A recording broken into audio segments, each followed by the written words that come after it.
Mesdames, Messieurs, bonjour, bienvenue à suivre ces rappels d'actualité de la chronique de James Mouké Chaba du mercredi 15 avril 2026. Débutons par l'actualité au niveau local désormais. Aucune construction ni vente de parcelles n'est plus autorisée dans la ville de Bukavu, ainsi que partout où la présence du M23 est signalée dans la province du Sud-Kivu. Le gouverneur du Sud-Kivu, le M23, informe le public en général et les opérateurs du secteur immobilier en particulier que toutes les activités de construction du meuble sont suspendues à partir de ce lundi 13 avril 2026 et cela jusqu'à nouvel ordre.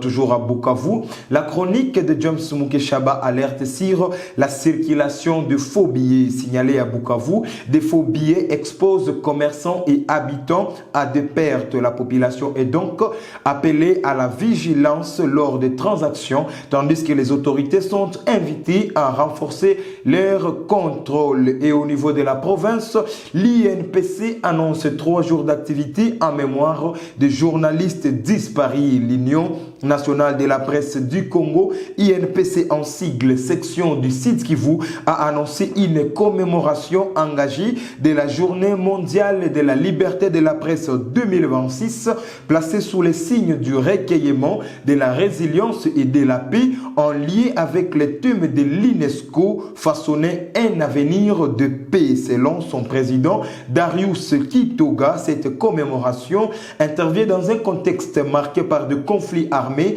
et vise à rendre hommage aux journalistes disparus tout en renforçant la solidarité au sein de la profession. Les activités prévues du 1er au 3 mai 2026 comprennent notamment une messe d'action de grâce et des témoignages en mémoire des journalistes décédés, la projection d'archives de confrères disparus ainsi que des activités de détente et de détraumatisation comme un spectacle d'humour et une marche de santé. Et à Uvira, Justin Bitakwira plaide pour le mouvement Wazalendo. Suivant cet extrait. Le monde entier, que les Wazalendo méritent récompense autant que les FARDC.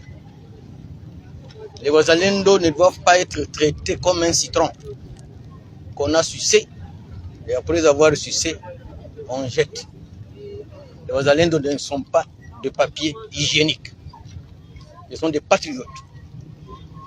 Ce sont des gens qui défendent la République et continueront à la défendre. Et ici, je peux vous dire que, avant mon arrivée, j'ai eu quand même l'occasion de rencontrer le président de la République. Nous avons discuté sur votre situation. Et j'espère qu'à mon retour, je rendrai encore compte. J'ai appris qu'un politicien aurait déclaré que les Wazalendo doivent être maintenant arrêtés. Donc je crois que c'est un déplacement de langage. Les Wazalendo doivent être récompensés. Parce que les Wazalendo et les FARDC sont devenus des jumeaux. C'est vrai, dans chaque corps, il y a des brebis galeuses. Dans chaque corps, il y a des brebis galeuses. J'aurai des séances de travail avec eux pour leur dire que tout celui qui se prétend Mouzalène, alors que c'est un faux, vous allez vous occuper de lui.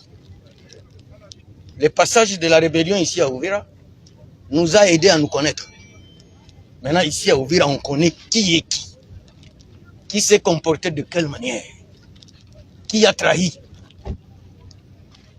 Et d'ailleurs, j'avais lancé un message de paix où je disais qu'on ne s'attaque pas à certaines communautés. Parce que la communauté de Bafuliru était celle qui était plus déployée par les rebelles ici, et c'est eux qui passaient seulement à la radio pour sensibiliser. Et nous nous sommes dit non. Donc parmi nous, il y a des Kagame. Maintenant, ces Kagame doivent savoir qu'ici c'est la République démocratique du Congo, ce n'est pas le Rwanda. Dieu nous a donné ce pays. Il a donné aux Rwandais leur pays. Et c'est inconcevable que quelqu'un qui cherche à vous arracher la terre, vous l'accompagnez. Non, venez prendre notre terre. Vous êtes Congolais de visage, mais d'esprit. Vous êtes des homonymes de Kagame. D'esprit. Tu peux parler Kifliro, tu peux parler Kibembe, mais je n'ai pas vu encore où un nom d'un Moubembe qui était dans la ligne. Tu étais avec le M23? Non. Je dis que les informations à ma possession, il n'y a pas eu de Babembe engagés dans la rébellion ici. Jusque-là, je n'ai pas de nom. Mais vous connaissez nos frères ici, qui passaient dans les médias ici, louer Kagame, louer les morts, louer ceux qui nous tuent, mais eux aussi pour mettre encore le pied ici à Uvira. Je crois que certains, on peut les manger crus.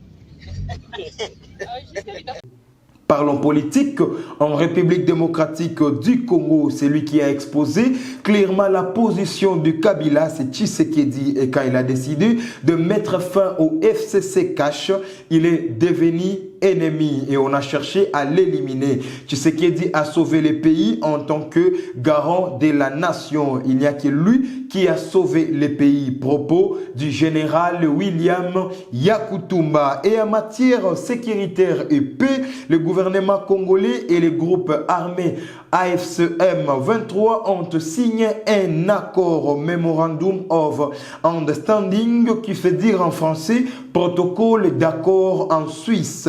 Cet accord permet de renforcer un mécanisme de surveillance du cessez-le-feu appelé EJVM qui devient maintenant EJVM+. Concrètement, l'AFCM 23 va envoyer ses propres officiers pour observer et vérifier les cessez-le-feu et respecter ses travaux avec l'appui de la MONUSCO. Ils vont surveiller certaines zones sensibles comme Uvira.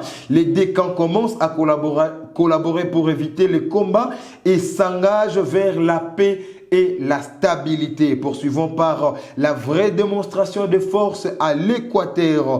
Des chars retrouvés morts à l'hémicycle de l'Assemblée provinciale de l'Équateur pendant que les députés provinciaux s'apprêtaient à autoriser des poursuites judiciaires contre le gouverneur Bobo Boloko Bolumbu à travers les réquisitoires de la Cour de cassation. En ce moment, une très forte tension règne entre l'exécutif provincial et l'Assemblée provinciale. La plénière se tiendra cette semaine, mais personne ne veut accéder à l'hémicycle à cause de ces deux chats retrouvés morts. Terminons ces rappels par le sport. Après l'élimination du FC Barcelone le mardi par l'Atlético de Madrid, le Bayern de Munich n'a pas épargné les Real de Madrid. Score final 4-3 en faveur du Bayern de Munich, et cela après une défaite de 2-1 en faveur de cette même équipe lors du match aller. Suite à cette défaite, le club espagnol est éliminé